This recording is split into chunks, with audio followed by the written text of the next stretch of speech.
Bad boys, what you gonna do? It's Monday night, you sit down, to watch another night of news filled with weather and stories of children in school being read books to by the mayor, and you turn on the television. Instead of seeing Fred the Weatherman, you're confronted with a sight of several police cars chasing a white Bronco slowly through your neighborhood. Think to yourself, well, hey, it's nice that the cops are on top of this sort of thing. And you kind of wait for the scene to unfold. Welcome to the world of police work as it is today. The popular image of police is given to people daily by media images brought to them by television and newspaper, okay, as well as the internet, of course. The images they see are comprised of those in the real world, by on-the-scene actions, or those that are recorded by the people that are actually there at the incident as it happens. They're also brought to you through the television and through the entertainment industry, through real-life drama and through fictional stories that are presented to you, basically for pure entertainment reasons. The images the public are presented with by the media are meant for your entertainment. Okay. After all, the media is in the business of making money and entertaining people. Okay. The images that you, the public, are given by editors and producers are ones that they've chosen. Most of the times, the things that you see are real, but they can be imagined. But how do you, as the public, really know what's real and what isn't real? The influence of the media on the public's daily lives kind of gives you, the public, a skewed perception of the image of police and the work that they do, and casts police in a positive light most of the time, and provides a lot of misconceptions of how police do their jobs, even if both of those may be inaccurate. The public needs to be more acutely aware of what the media does and how it influences the way the public perceives police work. And people need to be more proactive in their interpretations of what the police work actually is. The media has a very big effect on the way the public perceives police and crime in general, and even more minutely on the job that the police actually do. In research done by the trio of Eric Jeffries, Frederick Butcher, and Dina Hanley, where they published an article called Measuring Perceptions of Police Use of Force, they cited that most individuals have very little direct contact with the police. Instead, much of public opinion is shaped by indirect contact, or in many cases by media coverage and exposure. So studies have shown that the public base most of their knowledge from what they are shown by the media. Okay? Jeffries, Butcher, and Hanley pointed out further that studies examining the media and its effects on public attitudes towards crime and the criminal justice system found that public opinion is greatly influenced by the media. This point shows that public opinion of the police is influenced by what you see on television and what you see on the internet. It's an interesting lead into a discussion that's sure to show that media has influenced and continues to influence the way the public sees police and the jobs that they do. As one goes further into the area, you can see how this exposure has skewed the way people perceive crime as well, and how the police combat that crime. It will even show that what people think about police can be molded by the media and actually the police themselves. So first we have to look at and examine how the flood of media information has come into the public. Over the years, research into perceptions of the police ignored the media and concentrated on what a person experienced personally.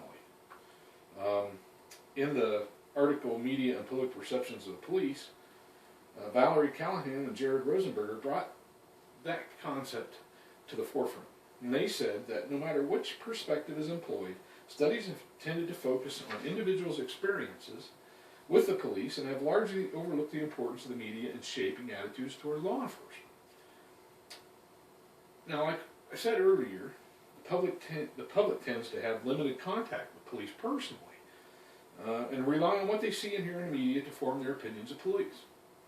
They go on and state that since most citizens have limited contact with the police, the media may significantly shape beliefs and expectations about law enforcement, especially given the substantial growth in the amount of crime-related media over the last 3 decades, over the last 30 years. The public has definitely over the last 30 years been exposed to an increase in the amount of crime or police-related dramas, situation comedies, and even reality shows on television that depict police life, procedures, and interactions. Callahan and Rosenberger stated further that crime topics meet the tenets of newsworthiness such as sensationalism, drama, and emotion. And these stories are easily obtained from law enforcement agencies. Shows like Cops, CSI, CSI Miami, Blue Bloods, even offshoot shows like Magnum PI and Hawaii Five-0, shows like that. They are saying that the topic of crime and police are easy targets for the media to utilize towards their interests and their goals. The media outlets are even using modern marketing strategies to justify the amount of time that they spend on crime stories in the broadcasts. They employ focus groups, consulting firms to determine what the viewers want to see, and increasingly is stories about crime. As Callahan and Rosenberger pointed out, they said that news consultants have operated in the United States since the early 70s and have dramatically altered the content and packaging of American TV news. They also said that crime is also a dominant topic in entertainment genres. 1/3 of the top 40 shows in the 2004 to 2005 television season were crime procedurals. They even note that the popular television crime dramas are popular in other countries as well, showing that there's an influence internationally. While it's been presented that public perception of police attitudes, tactics, and crime generally is led by media, look at who's influencing the media. In all television dramas, one can see that there are technical consultants that are invariably retired police officers or even active duty police officers acting in that capacity. One can also see that law enforcement agencies influence the news media directly. In the article Police Misconduct, Media Coverage, and Public Perceptions, Lisa Graziano and Arnie Shuck and Christine Martin talked about the social construction the media is involved in. And they say that we assume that a problem is believed to be a problem because the public perceives it as such, not necessarily because the problem exists in objective reality. What this means, of course, is that the problems that the people think exist in society is usually based on what they perceive as a problem and not what really is a problem. So what do you think gives the public their perceptions? The answer, of course, is the media. As Graziano, Shuck, and Martin pointed out, they said that journalists manage the arena, and by framing the problem in a specific way, they influence public perception. They go on to point out that media get their ideas and motivations from both inside their organizations and from outside them as well. So what are the outside influences? They're law enforcement. As they state, when an incident draws public attention, claims makers such as political leaders, law enforcement officials, can be seen to offer competing constructions about the nature of the problem. They sum up their perception with, it has been noted that the media particularly relies on police as a quick, credible source for information about crime, which often results in the promotion of police claims about crime and appropriate solutions. So one could see that the police have a heavy influence in news and media, and how problems and solutions for areas such as crime are presented to the general public. So what are the negative aspects of what we've been talking about? Well, they vary. The fact that media and police work hand in hand in both aspects of media exposure can and has led to negative influences on the public when it comes to social questions, as well as how the public views the job that police do themselves. How can the police accurately define problems between themselves and those who enforce laws if they're given false or misleading information? This has led to some issues in how the police manipulate the media to their own ends. Look again at the study done by Graziano, Shuck, and Martin. In their research, they paid particular attention to an incident that most likely involved racial profiling by a police agency. However, because the police were able to use the media, they diverted the true story away from the misconduct of the police officer and concentrated more on that of the victim instead of the police officer who was actually at fault. Media coverage was intense in the beginning, and as time went by, they were able to use the media to their advantage. And they even said that the police deflected attention from their behavior in racial profiling by constructing an explanation about the incident that focused on the victim's behavior during the stop rather than the police's behavior. What that means, of course, is that the police were able to concentrate efforts enough that media and public attention was turned towards subjects other than their racial profiling, and diffused the entire topic. And by making the topic of conversation about how Meeks treated the police and away from how he was treated, it changed the scope of public scrutiny entirely. Another negative aspect of the flood of media exposure is police practices, to police practices, is the effect it has on young children and how they see the police. In a study done by Martine Powell, Helen Squaretis, and Romana Murfitt, that study was called Children's Perceptions of the Role of Police, they found that children of all ages view the frequency of overrepresented police activity in television shows as being indicative of what is occurring in the real world of policing.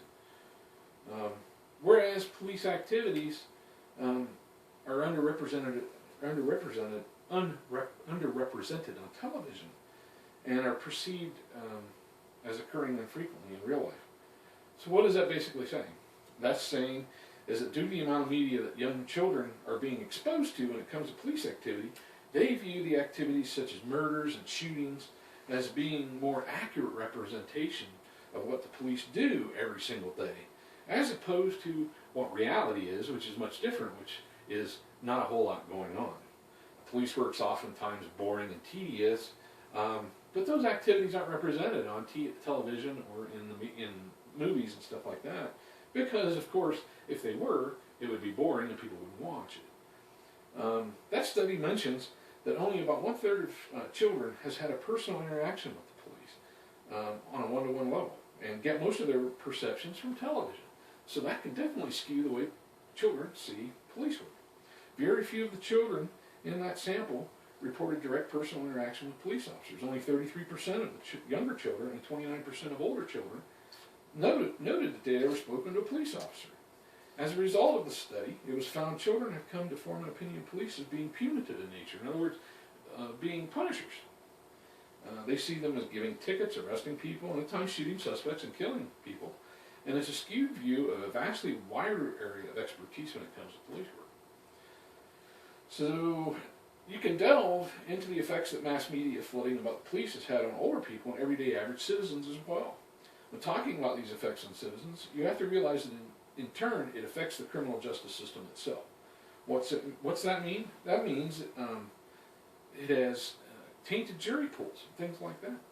There was a paper that was presented by Michael Arnfelt that was called TVPD, the Generational Diegetics of the Police Procedure on American Television. He referred to what he called the CSI effect. Now, what is that? CSI effect is something kind of like a household term, where it talks about how the CSI series specifically has educated criminals on how to commit their crimes and get away with it, and it's also generated this whole area of people who think that they're actual experts on how to solve crime. Okay, even though they have very little understanding of science and the way that the procedures are done. Due to the exposure to the normal citizens of shows like CSI Miami, CSI New York, CSI Crime Scene Investigations, CSI Crime Victims Unit, all of these different CSI shows, they make people who normally wouldn't have any idea of how police science works, makes them think that they're experts in how that thing is. So when you get somebody that has watched these shows and thinks that they're a police science expert, who serves on a jury for a murder or some kind of other serious crime, of course that can skew their perceptions and make them think about things that they really can't do. So it goes a long way to revealing how police investigate crimes. CSI shows how police procedures work. It can actually help criminals deflect themselves away from being caught and things like that. A study done by Amy Donahue and Joanne Miller called Citizen Preferences and Paying for Police, they found that the more that people watched local news, the more positively their attitudes were towards the police. That's kind of amazing, but that's a public perception. If the public perceives police in a more positive light, the more likely they are to pay for police services, and therefore police budgets and things like that can go up. The police have historically always needed positive views about their work from the public. It lets them do their jobs, as well as justify the taxpayer monies that they spend. Of course, this has been seen as a self-perpetuating problem in that now the police are using tactics such as mass media exposure to influence the public and gain positive feedback on their work, even if it isn't entirely accurate. As you can see from talking about this, it affects not only the average American household adult, but also younger children as well.